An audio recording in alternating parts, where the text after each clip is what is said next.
From the studios of Foxborough Cable Access, located in the center of Foxborough, Massachusetts, you are watching Around Foxborough. Hello and welcome to Around Foxborough, the show where we learn about the people, places, and things that make Foxborough the gem of Norfolk County. My name is Mark Rivard, and today I have as a guest Dale Cover. Welcome, Dale. Hey, Mark. How you doing? Thanks for having me. Good. Thanks for being on the show. I guess we're going to talk a little comedy during COVID.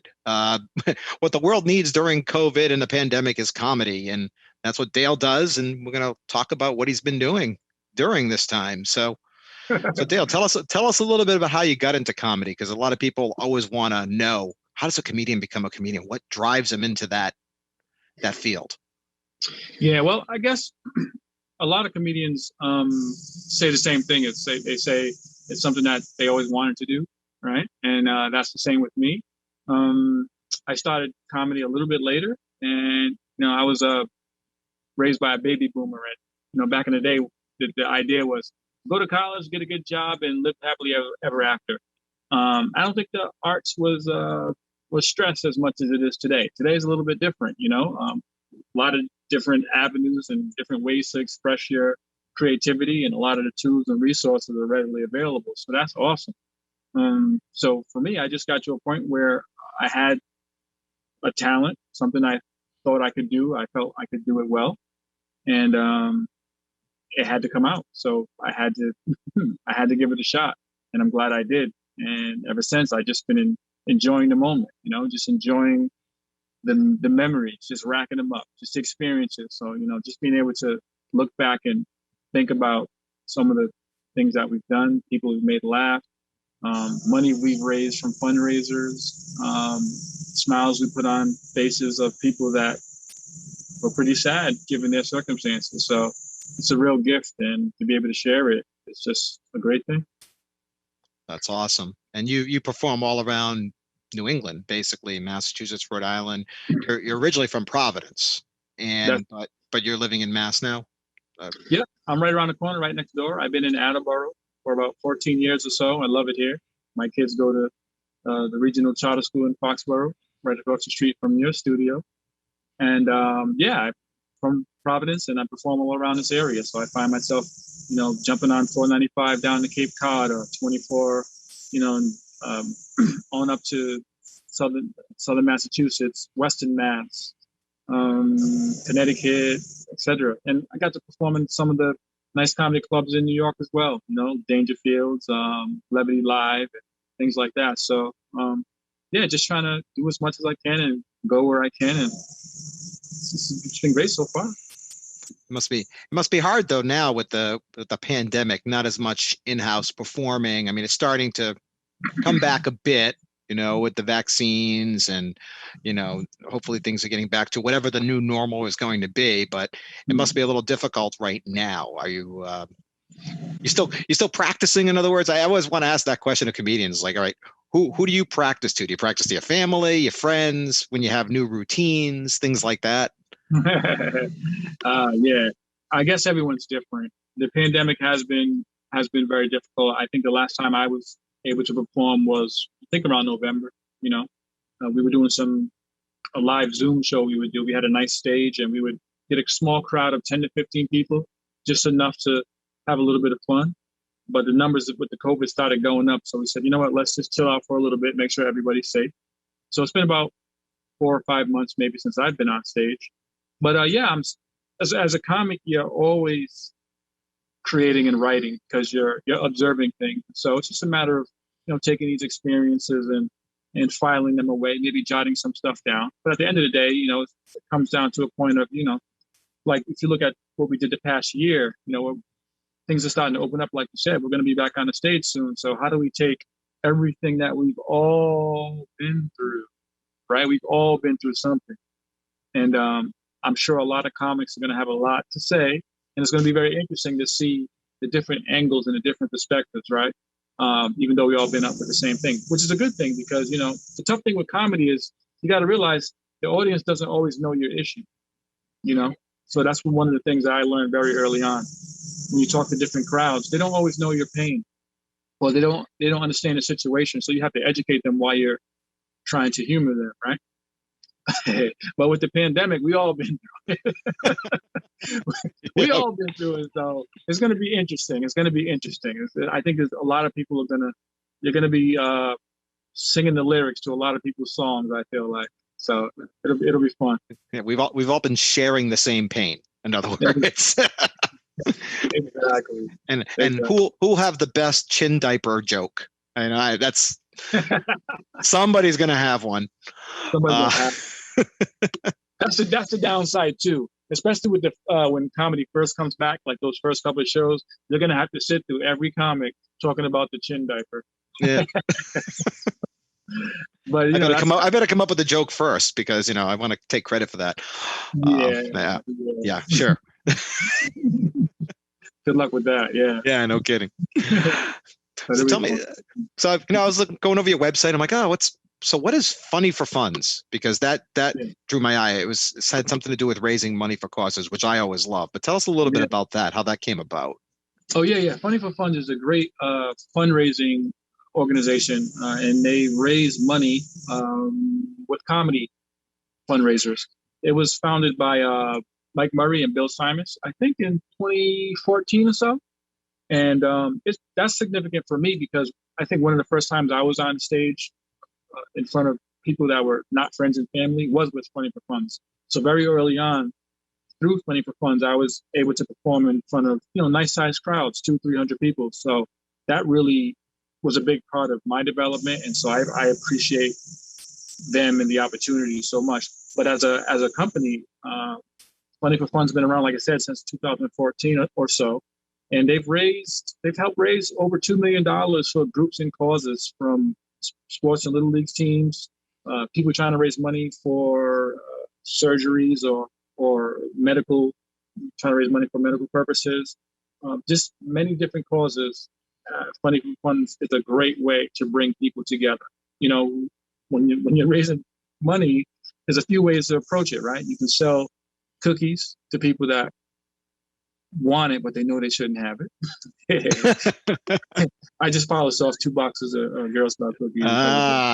It was a method to the madness there. Yeah. right off the top of the head. You can beg people to donate to you, or that's what's great about the comedy fundraiser. You can bring them out for something that they definitely need, and they'll definitely be glad they came. That's the great thing about comedy. Whenever someone leaves, that's the one thing they say, "Oh man, I can't believe I haven't done this in so long." Like everyone has a great time. So the comedy fundraiser idea was just a great idea by Mike and Bill, and it's been a big part of the comedy community in Rhode Island and Massachusetts, because a lot of comics, almost all the comics have an opportunity or have had an opportunity to perform on their stage. And so, stages are a finite resource. So being able to have that opportunity has been a great thing. So yeah, Funny for Funds, book them for your fundraiser. That's great. That's great. Mm-hmm. All right, now you're going to tell me a little bit about the comedy train. See, I scanned your website, so I want to know all about these things. And I want everybody else. Here's the thing: I want everybody else to know about them, because I can click on a link and say, okay, but we have you. You tell us all about it. We want to know. Yeah. So the Rhode Island comedy scene is pretty unique in that we have one single comedy club, which is the Rhode Island Comedy Connection. A lot of other cities may have multiple. You go to New York City, you got Levity, you got Dangerfield, you got tons and tons, right? Around every corner. But Rhode Island is very small. But we do have a comedy scene, but it's a little bit different. The comedy community pretty much has what they call rooms. Like a certain comic will have a room where he or she will partner with a certain restaurant, and they'll bring you an open mic, or they'll bring you a monthly comedy show once or twice a month at a certain location. And when you add it all up between all the different comics they're making their contribution, having their rooms, this one has that room, this one has that room. That's kind of our scene, So when I talk about the comedy train, that was just a part of the contributions I was making, right? So I had pre-pandemic, I had a couple of rooms that I was running, and you can also book and do private shows and things like that. And I was doing it through that. That's where the comedy train came in. And so, it was, we had a great run for the 5 years up before the pandemic, where comedy was just growing. There were new comics entering the scene all the time, and it was just a really, really good time. And like I said, the pandemic kind of put the brakes on that, but it's coming back. I think it's starting to come back. Yeah, people are going to need the comedy. People need to laugh, especially what we've been through in the last year. I mean, Yes. yeah, we all need to laugh. Yeah, And we hope that whatever the new normal is, that, you know, the comedy clubs will be bursting at the seams again, the concerts, all the things that we love and appreciate and that we miss desperately will come back. So yeah, yeah, absolutely. it's definitely all going to come back. There has been some good out of the pandemic, though. I mean, just the fact that you and I are actually connecting like this via Zoom, right? That's one of the, they say in any tragedy or whenever the market goes bad, the people find a different way to do things. You know, if one business shuts down, another market gets created out of just imagination, necessity, et cetera, et cetera. So I'm excited for things to come back and we get back to whatever that new normal is. But I really do hope that we continue this trend of innovation and creating platforms, just because the stage is a finite resource. You know, not everyone can perform on certain stages, but everyone has a certain talent and should have an opportunity to be able to do what they love. Right? That's really the big thing. Be able to do what you love, and that's the big challenge. You love a certain art. How do you get an opportunity? Opportunity is key. So with all these platforms, people making their own platforms, coming up with new ideas we don't even know about yet, I'm all for it. And I just hope it continues and we don't just say, oh, well, we can just go back to the clubs or and other venues and stop doing that. I hope it just continues. Well, yeah, you have, the old saying that, you can't buy any more land. All the land is there. You can't make any more land. That's what I meant to say. You can't make any more land. It's the same thing with clubs. I mean, yeah, you can always open a new one, but some close and there's a limited time, a limited space for everybody to perform. When you have something like Zoom or Microsoft Teams, I don't know, that's more for a work environment, but Zoom, you can get out there, or Facebook Live, things like that. You can get out there and perform. I've seen many concerts, people just playing their guitar, donate from, on Venmo or things like that, where they're trying to make a living doing that. But we can expand on that. Just because the clubs open up doesn't mean you still can't do this and reach a wider audience, right? Yeah. You can reach people in other states, other countries, get fans there. I mean, yeah, there's a lot of technology is wonderful. And like you said, this pandemic, it took a pandemic for us to open up the floodgates with the technology, but it's there, use it, right? Right. Yeah, exactly. And I mean, you're right. It's funny how the pandemic kind of pushes us ahead 5 or 10 years technology wise. Like when you think about schools, right? We always had that ability. Well, not always, but recently we've had the ability to do remote learning, but you have to be forced out of your old ways and into the new. So very interesting thing. It's very, very, very interesting when you think back on it. Yeah, but I think we'll all be better for it. But I can't wait to get back on stage in front of people, because from a comedy perspective, I know musicians and things may be different. They can speak to that, but from a comedy perspective, being able to actually connect, look in someone's eyes, see their smile, feel the energy, there is no substitute. There is no substitute for that, So we definitely need that. Not to mention too, the crowd sort of feeds off each other too. When you're at a concert or at a comedy event, people are laughing. Everybody's having a good time together in a crowd of people. They're all one unit, one crowd, as opposed to everybody's sitting at home. Yeah, I might be watching somebody performing and laughing or singing along, but I don't have anybody with me. There's nobody else to like, oh, hey, wasn't that funny? Oh my God, that was so great. Yes. You miss that too. So you don't get the satisfaction of seeing the people enjoying your performance, and the people don't have the satisfaction of being together and enjoying a performance. There is that crowd mentality at a concert or any kind of event, sporting event. Yep. I mean, watching a sporting event by yourself at home, you scream and yell, but it's more fun when you're with your buddies at the game, right? Yes. A couple of adult beverages in hand, things like that. So yeah, I totally get it. And I'm sure you just can't wait to get on that stage again. It's a totally different experience.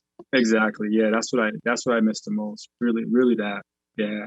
But it's coming back. I think my next show is sometime at the end of May. John Parada and his Comedy Factory will be putting on a show, and I'll be a part of that. And you might have heard of John Parada. He's another person in Rhode Island that books a lot of shows. This is the Rhode Island Comedy Factory. So yeah, we're all looking forward to getting back. We're looking forward to being out there seeing you. That's for Yeah. sure. Because I'm talking to you and I'm learning all about you, but I want to see your act. So Yeah. when you're out there, I'm going to see you on the stage. I won't be a heckler. I promise. I won't bring any tomatoes or any, I'm sure you'll take care of me if I do. You have all those tricks, and every comedian has to know how to deal with a heckler. Yeah, exactly. Comes with the territory. Yeah, that's part of the fun for me. I'm that type of comic. I mean, every comic's different. You have the comics that some comics, is basically if you just be quiet and listen to this person, you're gonna laugh because they write in such a way that they're writers. They're writers, and so to interrupt them you wouldn't be smart to do that because you'd be ruining it for yourself and everybody, right? My style is more dynamic, Yeah, I write jokes, but I I want every show to be different. I want it to be a certain memory, that's what I'm going for. So my first goal when I walk into a room and I'm entering that stage is saying, yeah, I have my jokes. We'll get to that. But what can we do before that? Because, frankly, anything can happen. And I'm looking for that. And it's not always the case, but I'm always looking for that unique thing, that unique one-of-a-kind event from that particular show, just because the collection of people are different. You'll never have that same crowd, never have the same audience, never tell the jokes will be totally different. I don't know. That's the fun of it, creating those memories for the moment. That's what I'm looking for. Well, it's like I used to be a wedding DJ, and Mhm. no wedding is the same. Yeah, there might be a few songs that are the same, but you have to work the crowd. Every crowd is different. So what you may do for one crowd, your show may be tailed a little bit differently if you see a different crowd. Yep. Just by the reactions and the people that are there. So I totally, that makes a lot of sense. And that's what makes it more of an individual thing for people. And like I said, when you have that crowd together, they enjoy it too, and I just can't wait to get out to shows again. Okay. I know you can't wait to perform. I just can't wait to get out there and see shows again. I just miss it. It's driving me crazy. And a lot of people. So when things start to open up, you'll get your crowds. You'll get your people back. No doubt about it. Yeah. I'm seeing it already. Even the few shows that I'm starting to see pop up, I'm starting to see nice sized crowds, people they're selling out. So that's a good sign. That's a very good sign. Mm-hmm. Mm-hmm. So what else have you been doing in this downtime? What have you been working on? Any projects? Yeah, a couple of things. So I started a software project. So I've been developing software for a good while now, about 20 years. And when I first started doing comedy, I got to learn how not only comedians, but how the other artists work, like DJs, promoters. They all promote, they'll create a nice flyer, digital flyer. Here's the event, here's the time, here's the cost, here's the location. And they share that around social media. They just keep posting it, and hopefully people share it, et cetera, et cetera. People show up. Okay, great. But what the big gap was being able to build a fan base, right? So first of all, when you're dealing with social media, someone has to see your ad or your flyer at least 7 times before they even recognize it, right? They just ignore it, right? Because we see so much. But we never really build a fan base, so to speak. For example, we never have a database, a mailing list to be able to contact. So we have artists who'll drop a music video and they'll post it on social media. If it goes viral and it picks up, which is a very rare thing, that's awesome.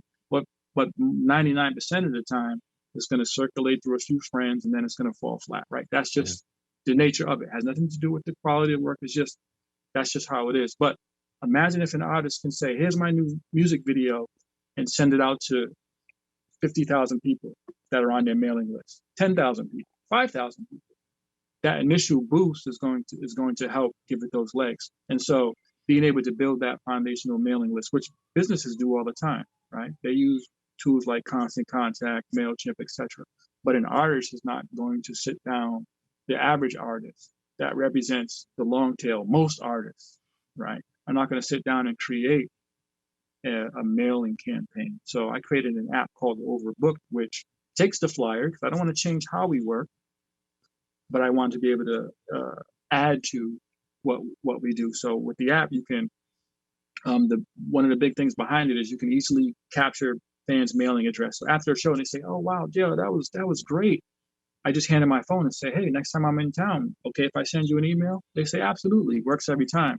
But what happens is when they add their name and their zip code, the app, whenever I post a flyer and the address is within a certain radius of their home address, it automatically sends them a couple of emails saying, "Hey, I'm going to be in town," and then, et cetera, et cetera. And the key thing though is that the artist doesn't have to do anything.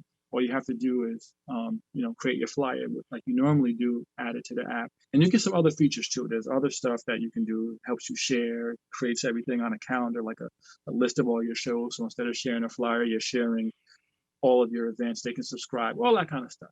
But the real power behind it is being able to have a tool that's easy, because we're not all engineers and we're not all marketing experts, and we don't want to be. We want to tell jokes or play some music, make people dance. So that's what the app is. It's called Overbooked, and you can check it out, overbookedapp.com, if you're an artist or a promoter, or you own a restaurant and you have programming, right? You have events every week. You can do that. It's for a lot of different uses, and it's narrow too. I'm not, like I said, there's Constant Contact, which is a mailing platform for everybody. Everybody can use this, but with everybody and flexibility comes complexity.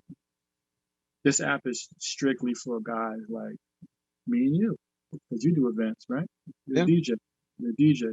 It's an app for people like you and me. And so because it's narrow, I'm able to simplify it and make it very easy. So this is part of my contribution to the scene.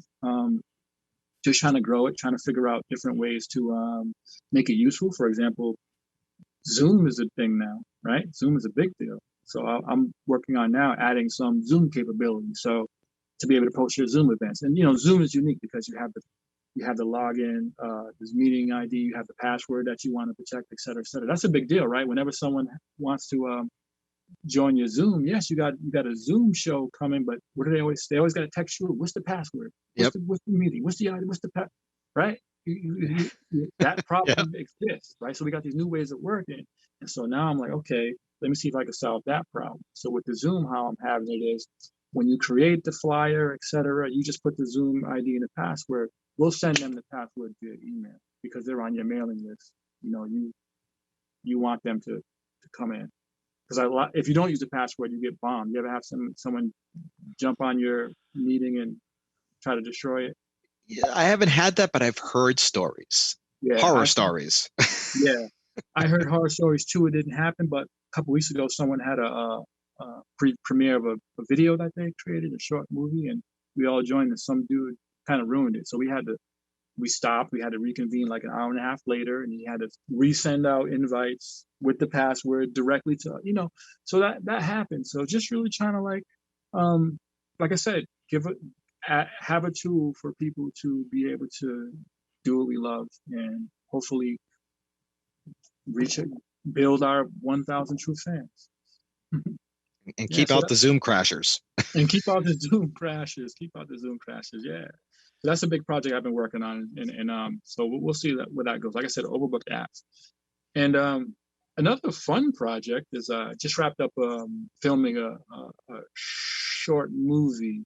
My friend Stanley from Hot and RI, he's a lot of people in Providence know Stanley because he's very active in the entertainment community. He puts out a magazine called Hot and RI. He's often a videographer and photographer for many of the events that go on in the city, and he creates film as well. And he wrote something called "This Is My City, Pray for the Bear," and we just wrapped it up. It was a great, about 6 weeks of production, filming, editing. Filming and putting it all together. He's in the editing stage now, so it's a great thing. I played an officer. Not such a straight officer. It was a serious role because I was it wasn't humor. It's a very serious role, and it's involved kidnapping, weapons, and hostage situations. So it was from a small short film perspective, there was a lot of resources available at the time, and I think the team feels that this would be a really good project for for for us to see ourselves. And when I say us, I don't mean me, I mean others in our city, to be able to say, wow, we actually brought a lot of the artists within our city together and created that. So from that perspective, I'm really excited about it. But all the details, the promo and all of that stuff will be on the way. But for now, it was just a great project, and looking for more of that soon. Yeah. Dramatic acting, huh? Well, they always say that acting is easy, comedy is hard, right? Or something like that. They may say that. I don't know. I'll say it like this. This is what I always say. I always respect someone else's craft. I'm not the person to go in and say, "Oh, acting looks easy. I could do that." That's the worst thing you can do. You have to respect. So I wouldn't say it was an honor and a privilege for me to be a part of that. I think we all feel like we know how to act because we see it all the time. Oh, I could do that, right? Well, I meant what I meant out of that was not to say that acting is easy. It's just that basically I've seen a lot of interviews with comedians who became actors, like the Robin Williams and people like that, and they always found that the dramatic roles were easier for them to do because, they're comedians, but comedy is hard. It's hard because you can act and do a role, but to make people laugh is very hard to do unless you have a gift, you have a talent, you have material, you have something that can make, and I mean, you worked hard at your craft, but it's hard to make people laugh. You've probably had jokes that have fallen flat, right? You're like, nobody's laughing. You're like, wait a minute, I thought that was funny. Well, what you think is funny is not always what other people think is funny. So you have to learn your craft, and you have to. So that's what I meant by that. I didn't say actors don't, was easy because I never done it.